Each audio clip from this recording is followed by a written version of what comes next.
management of hypertension in a patient with type 2 diabetes. Along with management of hyperglycemia in patients with type 2 diabetes, it is important to manage hypertension because it also contributes to the overall morbidity and mortality along with diabetes and to the overall cardiovascular risk. 40% of patients are hypertensive at the time of diagnosis of type 2 diabetes. The coexistence of hypertension and diabetes increases the risk for cardiovascular disease, cerebrovascular accident, retinopathy and nephropathy. Blood pressure management is an integral part of diabetes care, and better cardiovascular outcomes have been achieved with comprehensive management of diabetes, including BP control and hyperlipidemia management. With respect to the interventions such as lowering blood sugar level, lowering LDL levels and lowering HbA1c levels, the absolute number of cardiovascular events prevented per 1000 patients year of treatment is more with blood pressure control, which is evident from this graph, which says per 4 milligram control in lower systolic blood pressure, we have absolute reduction of number of cardiovascular events compared to lowering LDL or HbA1c levels. So, before we could decide on what therapy we will give to lower blood pressure, we need to have a target. In patients with type 2 diabetes mellitus, the treatment threshold and the target blood pressure are the same as with the general population. That is, threshold as well as target systolic blood pressure is 140 mm of mercury and diastolic of 90 mm of mercury. This is according to JNC 8 guidelines. Along with having targets for BP control, we need to have an assessment of the end organ damage before we could initiate therapy. The assessment includes a fasting lipid profile, a dilated retinal examination, protein dipstick examination for albuminuria, serum creatinine for CKD screening and a baseline ECG. Lifestyle modifications has modest antihypertensive effect, resulting in effective blood pressure reduction around 5 to 10 mm of mercury. So, interventions, important lifestyle modifications include reducing overall salt intake to less than 2.3 gram per day, which can be less than half a teaspoon of salt per day, increasing consumption of fruits and vegetables around 8 to 10 servings per day.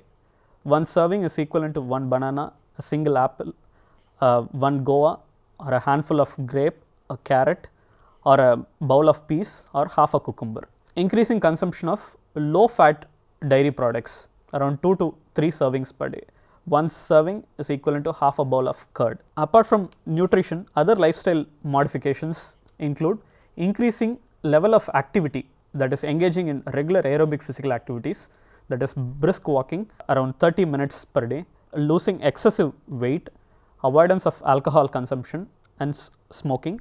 Some patients with blood sugar of less than 140 by 80, lifestyle modification may be used as the sole treatment modality, but ideally should be combined with pharmacotherapy in patients with systolic BP of more than 140 and a diastolic BP of more than or equal to 80.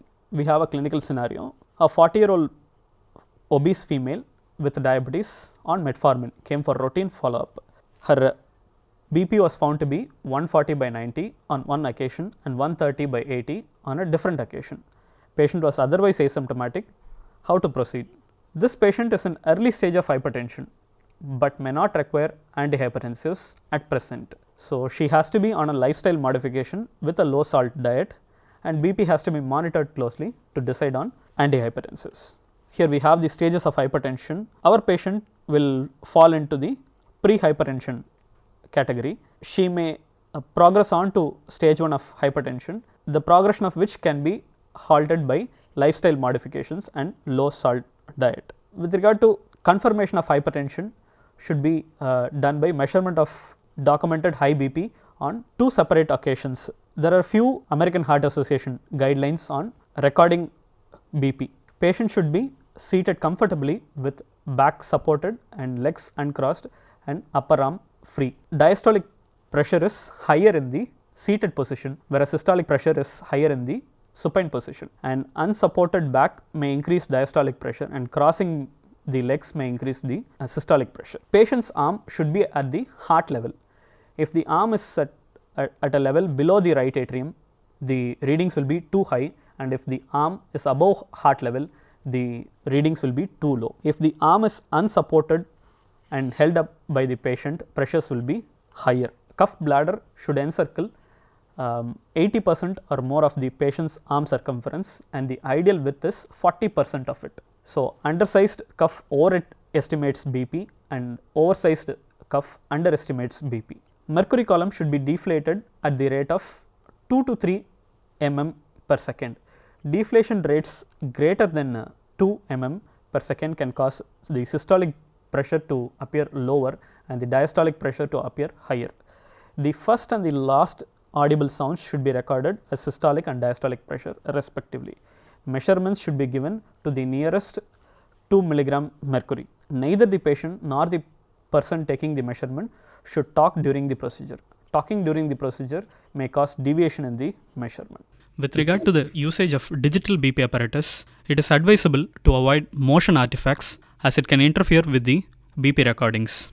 With regard to pharmacotherapy, drug therapy depends on the initial BP recordings and the presence or absence of albuminuria. The drug therapy depends on the adverse effects of the drugs or presence of contraindications, the patient characteristics and the response to the initial therapy, based on which further therapy will be decided. This flowchart adapted from the ADA guidelines says that with a initial BP of more than 140/90 and less than 160/100, it is advised to start a patient with a single antihypertensive, whereas in patients with initial BP of more than 160/100, it is advised to start with 2 antihypertensive agents. Common for both the groups is lifestyle management along with antihypertensives. So, which antihypertensives to be chosen? Now, albuminuria helps us in deciding which agent to be chosen. Patients with albumin in urine, we have to start AC inhibitors or angiotensin receptor blockers. So, in the one agent group, we can start, if the patient has albuminuria, we start with AC inhibitors or angiotensin receptor blockers, or if the patient does not have albuminuria, we start with either AC inhibitors or angiotensin receptor blockers or calcium channel blockers or diuretics. In the 2 agents group, in the presence of albuminuria, we start with one with AC inhibitors or angiotensin receptor blocker and a calcium channel blocker or diuretic. 2 drugs have to be chosen from each group, and without albuminuria, we start 2 drugs from the available 3 options, that is AC inhibitors or ARBs, calcium channel blockers or diuretics. So, with the initial treatment with these drugs, we reassess the patient for BP control and the adverse effects. If the treatment is tolerated and the target is achieved, continue with the same therapy. If the patient is not meeting the set targets, we add an agent complementary to the current regimen from a class which was not used in the formation of the initial regimen. Or if the patient has some adverse effect with these drugs, we may have to change to a different class of drug from the available drugs. Here also we may have to change to alternate medication in terms if the patient develops adverse effects after adding a complementary regimen. So, at any point of time, if the patient achieves treatment target, then continue with the same management. If the patient does not achieve control with these above medications, we may have to consider addition of a mineralocorticoid receptor antagonist, that is spironolactone, and to refer the patient to a expertise in management and hypertension. So, discuss the individual drugs here. Commonly used drugs are the calcium channel blockers, long acting amlodipine, which comes as 2.5 mg, 5 mg and 10 mg tablets. The initial dosing is 5 mg per day OD, and the maintenance dose is 5 to 10 mg per day. Maximum is 10 mg per day. It is used in patients with hypertension and patients with chronic stable angina or vasospastic angina. Enalapril, it is available as tablets 2.5 mg, 5 mg, 10 mg, 20 milligram. The initial dosing is starting 5 milligram OD, and the usual requirement is 10 to 40 milligram per day as a single dose or in divided doses. Maximum is 40 milligram per day. Indications are hypertension, patients with diabetes and heart failure. Losartan. Losartan is available as 25 milligram, 50 milligram and 100 milligram tablets. The initial dose is 25 to 50 milligram OD. Usual dose is 50 to 100 milligram OD per day, up to a maximum of 100 milligram per day. It's useful in hypertension and heart failure. It prevents the disease progression in patients with type 2 diabetes and microalbuminuria. Telmisartan, available as 40 milligram and 80 milligram tablets. Dosing is 40 milligram per day. Usual dose is 40 to 80 milligram per day, up to a maximum of 80 milligram per day. Indications: hypertension and reduces cardiovascular risk like angina and progression of stroke. Other groups of drugs is the diuretics, which includes hydrochlorothiazide 12.5 milligram, 25 milligram and 50 milligram and 100 milligram. Initially started with a dose of 12.5 milligram OD and gradually titrated up to a maximum of 50 milligram per day. Usual dose is around 12.5 milligram to 25 milligram OD. It can be used as a antihypertensive, as a diuretic in CCF patients. Atenolol beta blocker is available as a dose of 25 milligram, 50 milligram and 100 milligram tablets. The initial dosing is 50 milligram OD and increased up to a maximum of 100 milligram per day. It's useful in angina and hypertension. Clinical scenarios: we have a patient who is a 55-year-old postmenopausal woman with diabetes on metformin and glimepiride. Came for a routine follow-up with a BP of 170 by 100. She was otherwise asymptomatic for hypertension. How to proceed in this case? As this patient has a BP of more than 160 by 100, we prefer starting two classes of antihypertensives as seen in the ADA guidelines. BP is above 160 by 100, so we use two agents. Now we have to check for albuminuria. If the patient has albuminuria, then the regimen should definitely include a ACE inhibitor or an ARB. Before starting ACE inhibitors, it is appropriate to rule out hyperkalemia and deranged RFT. If this patient had presented with higher BP or with severe symptoms, she may have to be referred to a higher center. If the same patient presented with episodes of giddiness after starting therapy and was found to have a BP of 120 by 80 mm of Hg and blood sugar being normal, she should be managed as follows. Consider dose reduction, closely monitor BP so that close titration of dose can be done, and to watch for further giddiness.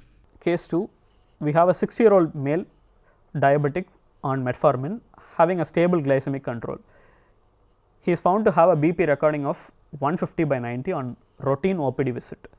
This patient can be adequately managed with one antihypertensive agent because his BP is less than 160 by 100. According to the guideline, he can be managed with one antihypertensive agent. Again, presence of albuminuria will suggest starting with ACE inhibitors or ARBs alone for blood pressure control. Else the patient may be put on amlodipine or hydrochlorothiazide. So, if the patient develops adverse effects of one class of antihypertensives, this may require class switching to a different class of antihypertensives. Commonly, patients developing cough with ACE inhibitors, pedal edema with amlodipine, and principle is to start with lowest dose of drug and to titrate during the follow-up to achieve desired BP target. Case 3, we have a 55-year-old male diabetic on insulin therapy having stable glycemic control. He is also a known hypertensive on 10 milligram of amlodipine. He had coronary artery disease 1 year back.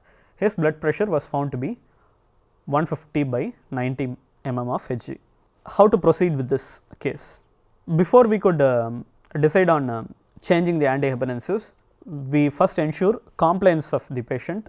As the BP control of this patient with maximum dose of amlodipine is poor, he has to be started on a second class of antihypertensive, preferably an ACE inhibitor or an angiotensin receptor blocker at a lower dose, which is to be titrated during follow-up.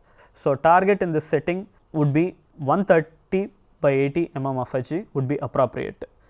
So, advise tab amlodipine 10 mg OD, tab enalapril 5 mg at night time. Beta blockers may also have mortality benefit in patients with established coronary artery disease.